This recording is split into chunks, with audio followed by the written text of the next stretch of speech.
But what are you saying?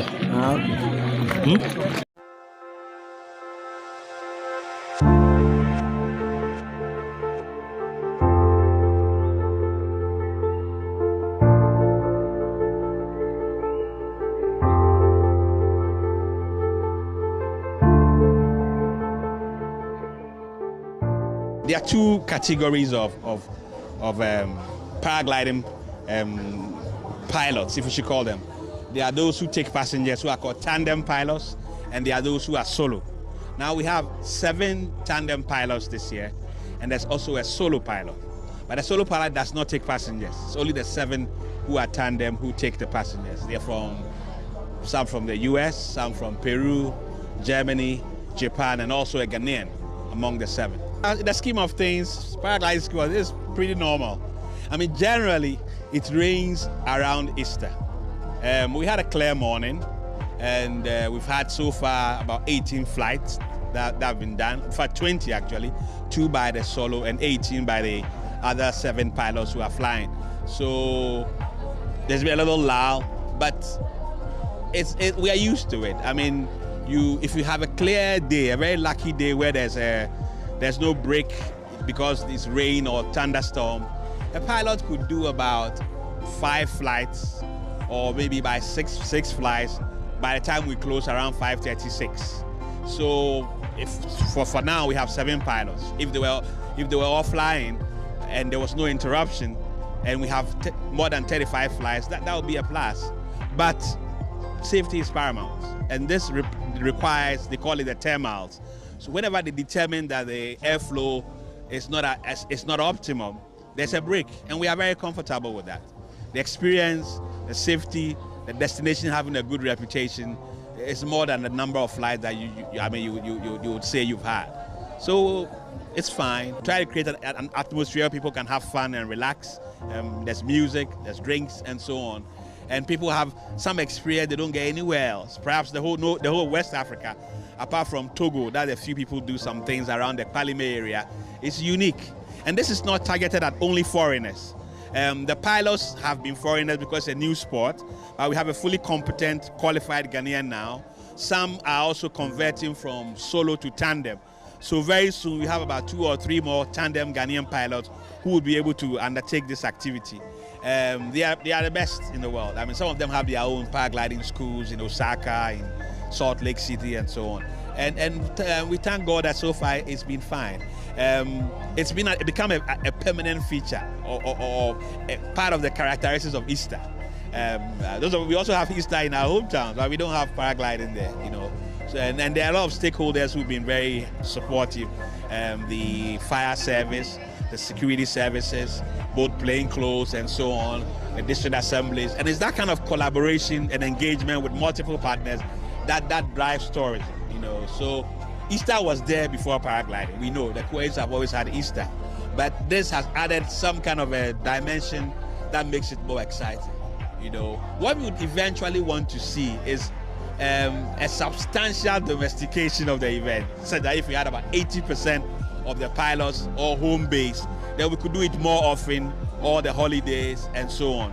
But for you to qualify as a tandem pilot, it's a rigorous licensing process, just like normal airline pilot, certain number of flight hours and so on. So when our people get there, then we put them on the trail, and then they can also assist us. We certainly would like to see some female Ghanaian paragliding pilots. So we're happy the event is still continuing. Generally in the world, if you go to Rio, Brazil, a paragliding is about minimum $200 per, you know. If you go to South Africa, minimum. And remember, the equipment, the cost, and everything are the same. Now look at us flying people, paying their airfares and so on, you know. So of course some people will find it expensive, but it's for the people who subscribe to this, who compare to their home countries and so on, they think it's okay. Maybe what you probably might have to think about in future is some kind of a differentiated pricing based on some considerations. Maybe if you are if you live in the area a certain way, if you're a student a certain way, we will look at that. But I mean, the investment we put into this is quite substantial, you know, and we do it because we want to. It's not like the benefits are coming to the GTA. It's not a profit-making thing for us, you know, but we're trying to create a certain dynamic to sustain and get the whole value chain in the tourism here, you know, profiting. So if they say it's expensive, I'm not in their pockets. But from where I stand, we have all the most competitive paragliding feats in the world. We have almost 200 people, 192, who have registered, paid, waiting to fly. We hope, and the way things are, let's hope that we can give all of them the opportunity. You know, the interest is growing, and if you look at the statistics, Ghanaians fly a lot. Initially, there was some reservation. You find only the expatriates, the Peace Corps people, and so on.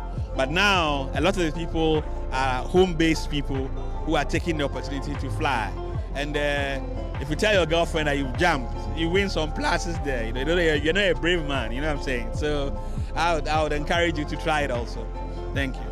Yeah, I've been flying here in Ghana for 18 years. Since 2006, the second year that the festival started. Yeah. So there's a reason why we come back, man. How are you seeing today? So far, so good. There's a little bit of haze in the sky. The winds are good. We're hoping that we don't get a storm later, so we can keep flying all day. But we should know in a couple hours if a storm will develop. Usually it's around between 3 and 4 o'clock. But this will be my 4th flight of the day. So hopefully we get a few more in before the weather changes. Each day, if the weather's perfect all day, with a full day, we can do probably 8 to 10 flights per pilot. Sometimes even more. Yeah. But I think I could probably get in 3 more flights today. We started late because of the opening ceremony on Friday. But like tomorrow, if the weather's good, we'll do more flights because it's a full day. Yeah. Passengers have been great so far, and I don't want to jinx it. I want to make sure that my passengers, they just keep running on the launch. That's the most important thing. They just got to keep upright and keep running. You know, the challenging part right now is the landing zone because of the irrigation trenches.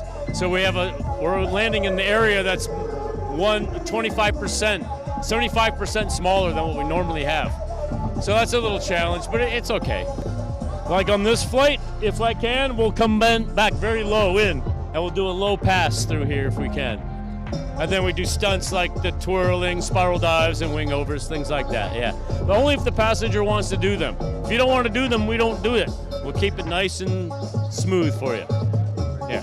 Hi, I'm Eli. The pilot was very professional. He took me through the entire process, and it was really good. It was scary up, but then it was also really fun. I was scared through most of the flight, so I was not aware of the time. Yeah, I was tense, I was a little scared, but it was a lot of fun. Yeah, no, well, almost.